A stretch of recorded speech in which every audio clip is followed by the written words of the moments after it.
Hello my dear friends and students. इस video में मैंने ऊंचा जो कि एक एडजेक्टिव है, इस एडजेक्टिव शब्द को लेकर के और इसको विभिन्न संदर्भों में और विभिन्न स्थानों पर जो संदर्भ होते हैं उस संदर्भ के अनुसार हम ऊंचा शब्द के लिए अंग्रेजी में अनेक प्रकार के शब्दों का यूज करते हैं। तो उसी के लिए मैंने इस एडजेक्टिव को यूज करते हुए वाक्यों को बनाया है। तो सबसे पहला हमारा जो है ऊंचा के लिए हम हाई वर्ड का यूज करते हैं, और हाई वर्ड का जब यूज करते हैं तो उसके वाक्यों को देखिए। जैसे वह ऊंचे पद पर है, तो वह ऊंचे पद पर है तो हम इसको लिखेंगे ही holds a high he holds a high post he holds a high post। तो यहाँ ऊंचा के लिए हाई का यूज कर लिया गया, he holds a high post। फिर दूसरा है यह ऊंची दीवार है, तो यह ऊंची दीवार है तो हम इसको लिखेंगे this is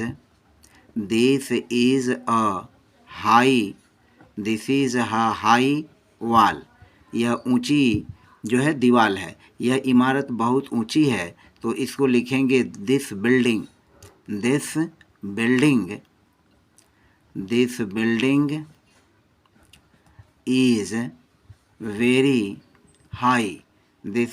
is very high. तो यह इमारत बहुत ऊंची है, तो इसके लिए भी जो है इमारत की ऊंचाई के लिए भी यहाँ पर हाई का यूज कर लिया गया। इस मकान की छत ऊंची है, तो इस मकान की छत ऊंची के लिए हम लिखेंगे दिस हाउस हैज़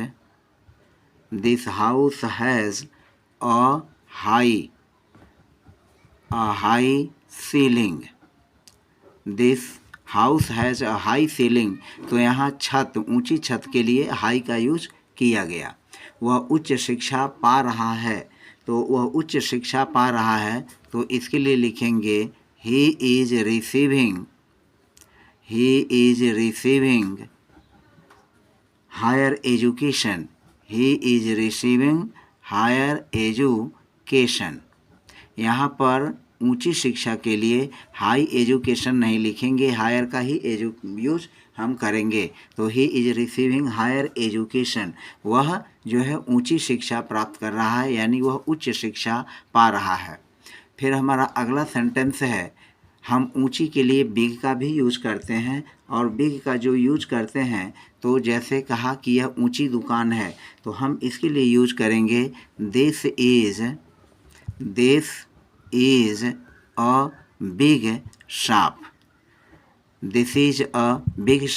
यह ऊंची दुकान है, तो यहाँ ऊंची दुकान से मतलब भाव हुआ कि यह दुकान बड़ी है।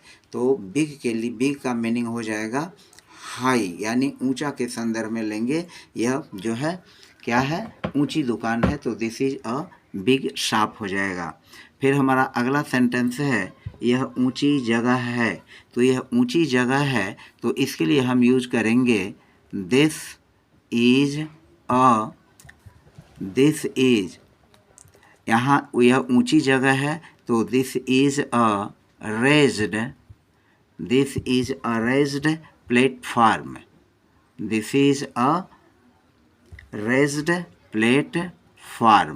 तो यहाँ प्लेटफॉर्म मीन्स हो गया जगह, और रेज्ड का मतलब हो गया ऊंची, तो this is a raised platform. उसने ऊंचा हाथ उठाया। अब यहाँ पर देखें, उसने ऊंचा हाथ उठाया, तो उसने ऊंचा हाथ उठाया के लिखेंगे ही रेज्ड।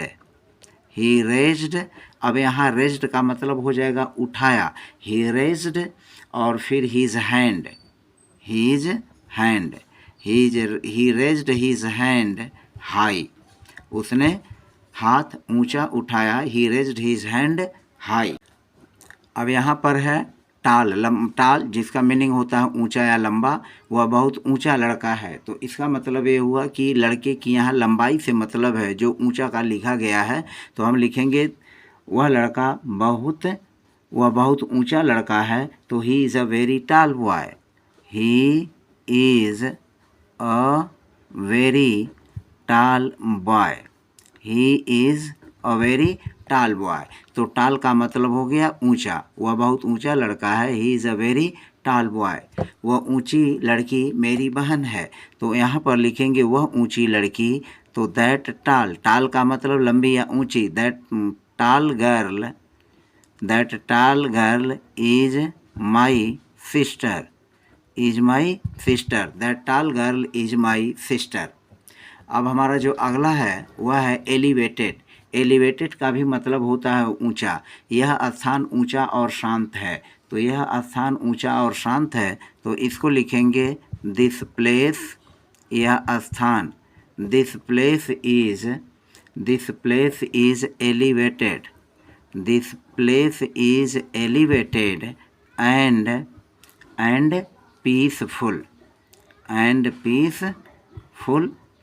तो यह स्थान ऊंचा और शांत है, तो this place is elevated, elevated का मतलब हो गया ऊंचा, एंड पीसफुल, पीसफुल मीन्स हो गया शांत, तो this place is elevated and peaceful.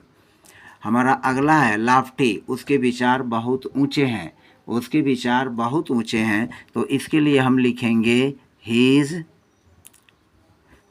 Thoughts, his thoughts are, his thoughts are very lofty,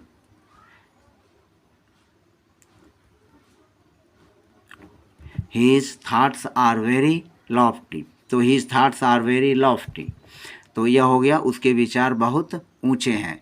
Nobel means भी ऊंचा होता है, जैसे उसकी सोच बहुत ऊंची है, तो उसकी सोच बहुत ऊंची है, तो उसकी सोच यहाँ पर हम लिखेंगे his thinking, his thinking is very noble, his thinking is very noble। अब यहाँ नाबुल का यूज जो हुआ ऊंचा के संदर्भ में हो गया, his thinking is very noble, उसकी सोच बहुत ऊंची है।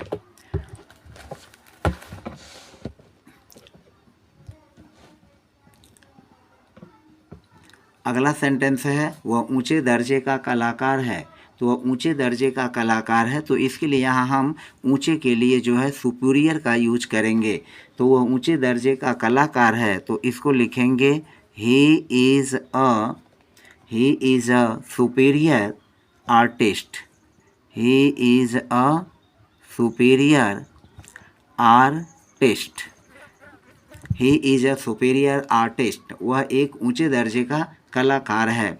अपलिफ्टेड माने भी ऊंचा होता है, तो अपलिफ्टेड का लिखेंगे जैसे उसकी आत्मा ऊंची हो गई, अपलिफ्टेड, अपलिफ्टेड का मतलब ऊंची उठ गई, तो उसकी आत्मा ऊंची हो गई यानी उसकी आत्मा प्रगति कर गई, उच्च स्तर पर पहुंच गई, तो his spirit was uplifted, his spirit उसकी आत्मा, हीज स्पिरिट वाज अपलिफ्टेड, या पैसिव वॉइस में वाक्य बनेगा, हीज स्पिरिट वाज अपलिफ्टेड, उसकी आत्मा ऊंची हो गई, तो यहाँ अपलिफ्टेड का मीनिंग हुआ ऊंची।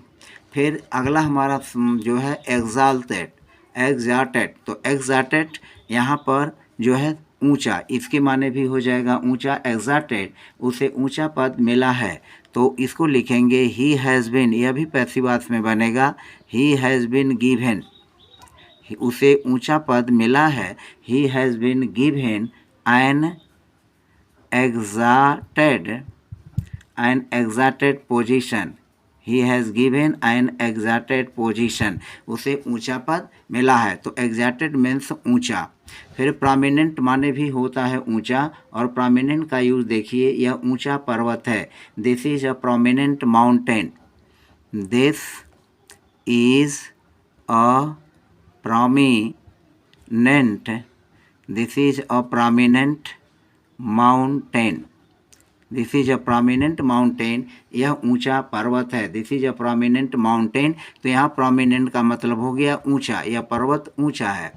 हमारा अगला सेंटेंस है वह ऊंचे व्यक्तित्व वाला व्यक्ति है, वह ऊंचे व्यक्तित्व वाला व्यक्ति है, तो यहाँ एमिनेंट का हम यूज करेंगे, तो he is an eminent personality, he is an eminent personality,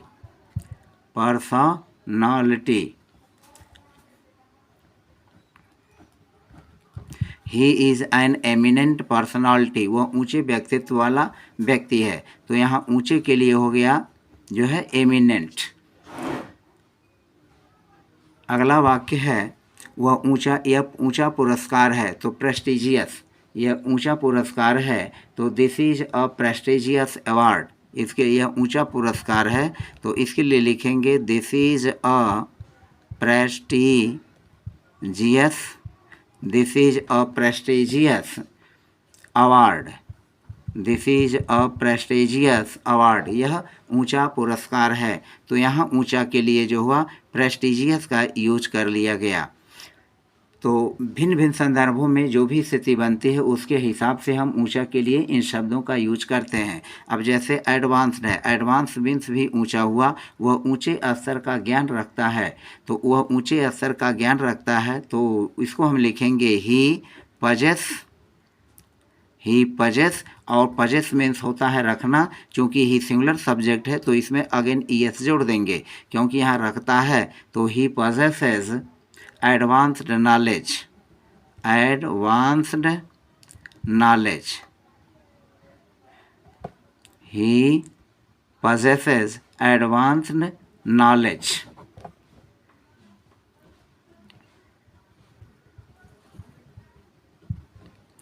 he possesses advanced knowledge। अब यहाँ एडवांस का मतलब हुआ ऊंचे स्तर का, वह ऊंचे स्तर का ज्ञान रखता है। अब हमारा अगला ऊंचा के लिए जो यूज होने वाला शब्द है वह सबलाइम। अब सबलाइम हो गया, उसका कला का ऊंचा स्तर है, तो हीज आर्ट, उसका कला का ऊंचा स्तर है, तो हम इसको लिखेंगे his art, his art is of, his art is of a sublime, is a sublime level, his art is of a sublime level, उसका कला का ऊंचा स्तर है, तो his art is of a sublime level। फिर अगला है पीक। पीक मीन्स होता है चोटी, ऊंचा। अब जैसे वह अपनी ऊंचाई पर है, तो हम इसको लिखेंगे he is at his peak. अब यहाँ पिक मीन्स हो गया ऊंचाई, तो he is at his peak, वह अपनी ऊंचाई पर है, यानी यह जो है पिक का यूज कर लिया गया ऊंचाई के लिए। फिर हमारा अगला है अप स्टैंडिंग। अप स्टैंडिंग, तो अप स्टैंडिंग माने भी हुआ ऊंचा, जैसे वह ऊंचे नैतिक मानदंडों वाला व्यक्ति है, वह ऊंचे नैतिक मानदंडों वाला व्यक्ति है, तो इसको लिखेंगे ही इज़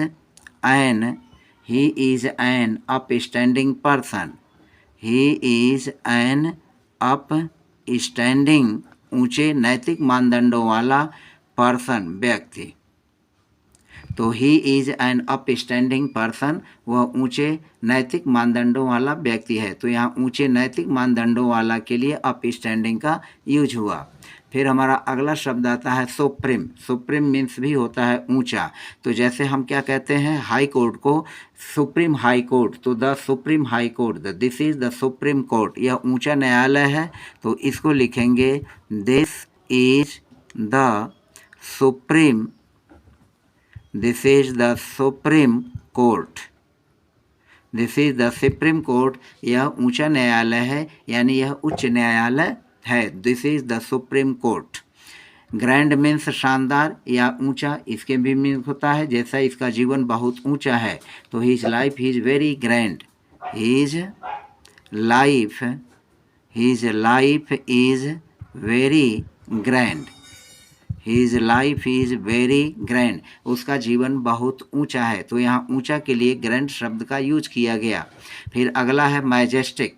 मैजेस्टिक, यह ऊंचा महल है, तो this is a majestic palace, इसको हम लिखेंगे this is a majestic, this is a majestic palace, this is a majestic palace, यह ऊंचा महल है, तो यहाँ ऊंचा महल के लिए मैजेस्टिक का यूज किया गया, यानी शानदार महल है। फिर हमारा अगला है अपराइट। वह बहुत ऊंचे विचारों का व्यक्ति है, he is a very upright person, वह बहुत ऊंचे विचारों का व्यक्ति है, तो इसके लिए लिखेंगे he is a very upright, he is a very upright person. He is a very upright person, वह बहुत ऊंचे विचारों का व्यक्ति है। तो ऊंचे विचारों वाला हो गया अपराइट, तो यहाँ अपराइट ऊंचे के लिए आ गया। तो इस तरह से एडजेक्टिव ऊंचा के लिए विभिन्न प्रकार के इंग्लिश वर्ड्स का यूज संदर्भ और परिस्थिति के अनुसार करके हम अपने डे टू डे लाइफ के डेली यूजेज में बोले जाने वाले सेंटेंसेज को स्ट्रांग और सुपीरियर बना सकते हैं। तो फिलहाल आज की वीडियो में बस इतना ही, मिलते हैं नेक्स्ट वीडियो में। तब तक के लिए बाय बाय। इस चैनल पर नए हैं तो चैनल को सब्सक्राइब कर लीजिए, प्रेस बेल आइकन कर दीजिए ताकि मेरे वीडियोज़ के नोटिफिकेशंस आपको समय समय पर मिलते रहें। तो फिलहाल मिलते हैं नेक्स्ट वीडियो में।